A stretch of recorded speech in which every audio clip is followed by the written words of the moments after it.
Hey guys, Ashlane here, coming at you with part 2 of the Bowler Walk strategy. So in part 1, I was still playing around with my troop composition, but now I've used actually 6 or 7 clan war attacks in a row. I've used the Bowler Walk strategy, so I think I'm getting a little bit of a handle on it, and I found a favorite troop composition, as well as 2 spell compositions depending on the base I'm hitting. So I thought I'd share my 4 most recent raids with you guys.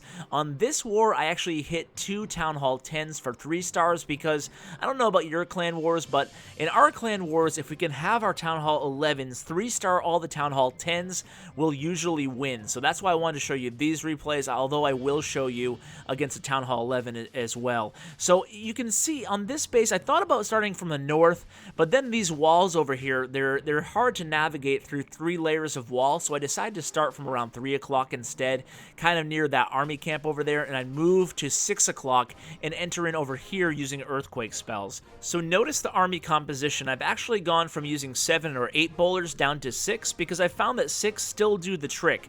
Now you want to go ahead and place them all clumped up together using one finger, and then immediately afterwards drop the healers. Now in these bowler walks, the unfortunate part of it is that the AI on the bowlers is so wacky that they kind of head in any direction. They're very unpredictable. So you really have to make sure you try to deploy them at the same exact second, and then hope for the best. Now I found in almost all my bowler raids that one of the bowlers, or 2 of the bowlers sometimes, kind of veer off the course of the other bowlers, but more often than not, they actually group back together. You'll see this as a theme in almost all my attacks because they do target the closest unit to them. Usually once one of the straying bowlers finishes with his unit, he merges back with a pack. Now, so what I usually do is drop the Archer Queen midway through the bowler portion of the attack, the bowler walk. And then here I'm going to trigger the clan castle, drop that poison spell right away. I just barely missed the witch in that poison radius. I think I might have got her. No, I just missed her. But the bowlers all die off, but that's not really a big deal. I've got a quarter of the base down, and I've cemented my funnel in the inside of the base. You can see there's no units that will cause my Valkyries to head east. All my Valks will head towards the center of the base. So then I want to deploy 3 or 4 Valkyries to create the funnel, and then the heroes, the king and the Grand Warden, and the rest of the Valkyries away from those distracting units towards the south. And then the Golem and the Valkyries that I used to create the funnel will actually kind of stray off, but that's actually good, as they'll take care of all those units in the south of the base. So the heroes kind of doing their thing in the center of the base along with the Valkyries. I brought that jump spell to help the raid move along quickly, and I wanted to provide the opportunity for my my Barbarian King and the Golem, if still alive, to go right up into the northwest corner of the base. And at this point, I have not used either of my hero abilities, and the Golem's still alive with his Valkyries, and I know immediately it's going to be a very, very convincing 3-star attack. Now, it doesn't look like the bowlers did a heck of a lot in this attack, and I found that, actually, believe it or not, comparing these attacks to some of my clanmates' attacks who are just using mass Valkyries, I find that against Town Hall 10s, you can see didn't even need the Queen ability there. Against Town Hall 10s, I actually prefer the bowler walk, believe it or not, mainly because of the point I just mentioned, that the bowlers create that funnel in the inside of the map as well. Okay, now we're moving on to a max anti-3-star Town Hall 10, and against this base, now I did mention that I usually use 3 jump spells against anti-3-star Town Hall 10s. However, this base, I knew with 4 earthquake spells I could open up the entire middle of the map, and I figured that using a rage spell, or at least my Barbarian King Iron Fist ability, I could probably access the rest of the base without having to use a second jump spell. So I'm starting this bowler walk here, and immediately some of the bowlers start diverging, and that's totally okay. My idea here was that some of the bowlers would get to 9 o'clock, and 9 o'clock was where I'd start my Queen and my Golem and the Valkyries entering the base, creating the funnel up there. So things are going very well here at this point. I have a few bowlers that strayed off, but that's actually okay. They're going to take care of that Wizard Tower. Just taking care of more splash damage off the board is always a good thing. So the Wizard Tower dies right there, and the rest of the bowlers continue their walk, and around around 20% or so, I'm going to deploy my Archer Queen. Then I'm going to use a jump spell to access the rest of the base. Now, how do I decide where to start my bowler walk from? Basically, the number one thing I'm looking at is defensive concentration. I want to start somewhere where I know the bowlers won't have a ton of splash damage on them as well as expos. And the number two thing I'm looking at is where is the bowler walk going to end? Where can I drop my queen? And where can I access the base only using one jump spell if possible? So now at this point you can see how fast the Valkyries do their thing once they reach the center of the base.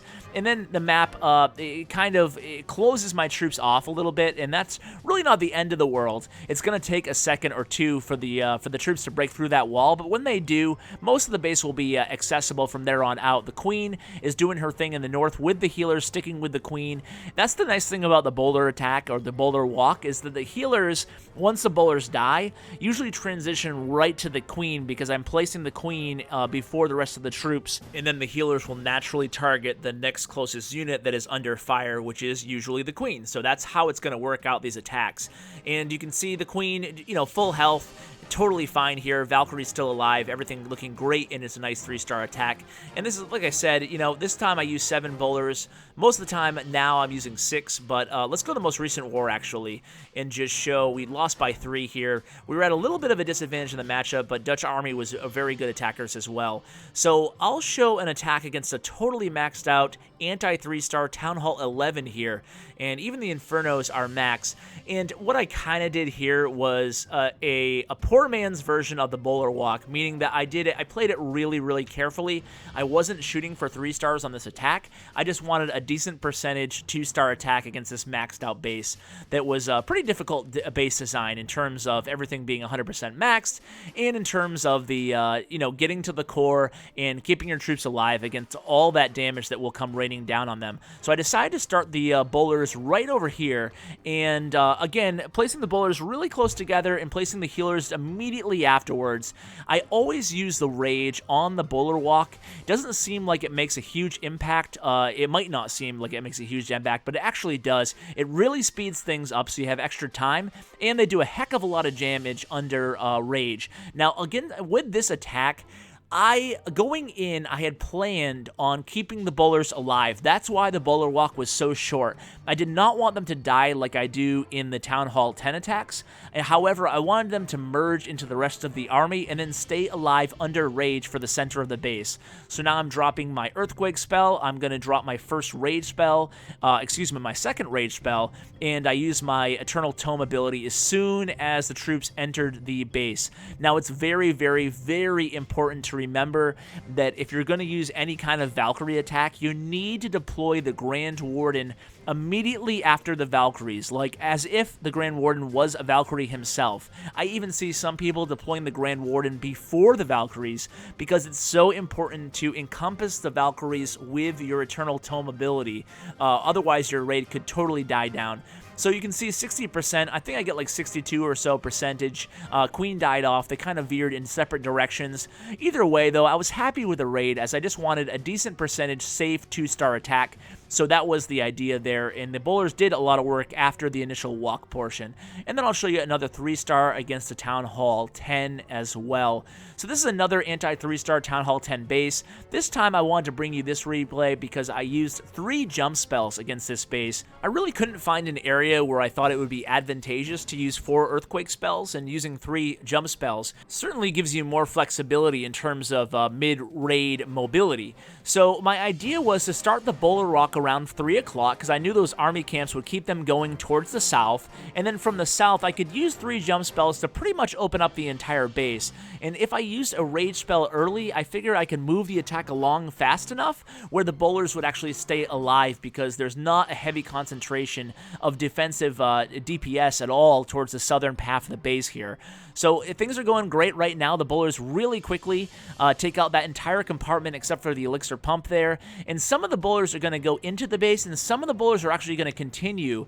That's actually pretty beneficial to this raid, as it helps maintain and create the funnel going into this attack. Now, because I was going to have to attack, I dropped the 3rd jump spell there in the north, and because I was going to have to attack into the queen a little bit late into the raid, I decided to use a poison spell, really dramatically slowing the rate of fire on that enemy archer queen. Then I used the royal cloak, the eternal tome ability really pretty early on, as soon as my Valkyries get into that compartment where they're going to engage the enemy archer queen, and then things are going really nicely from here on out. Like I said, those 3 jump spells pretty much opened up the entire base to my Valkyries. They can even jump, after this dark elixir is down, they can even jump into the way outermost compartment, way up northwest, and to me, that's pretty impressive considering I started the raid all the way from the opposite end of the base, and I was able to open up most of the base using those jump spells. So I deploy some minions there when I know those archer towers are distracted. They're going to do some work in the south. And you'll notice, just like last time, my healers have transitioned onto my heroes, my queen and my Grand Warden and the golem there. So either or, it's totally fine as long as they're targeting somebody, but I'd like them to switch off into the queen, and then they do. So that is perfect. So now I have my king, my queen alive, a bunch of barbarians, a few Valkyries as well mixed in there, I think 3 Valkyries. So I know at this point there's plenty of time left on the clock, and I only have 1 compartment left, and when the healers are on the queen as they transition, that's the beauty of this attack strategy. The bowler portion works great for creating that inside funnel, and that's something we never talked about pre-update, pre-bowlers. We always talked about the outside funnel, not the inside funnel. That's why they have great synergy with Valkyries in this attack. So guys, thanks so much for watching. Wishing you best luck on the bowler attack strategy, the bowler walk, and as always, take care, guys.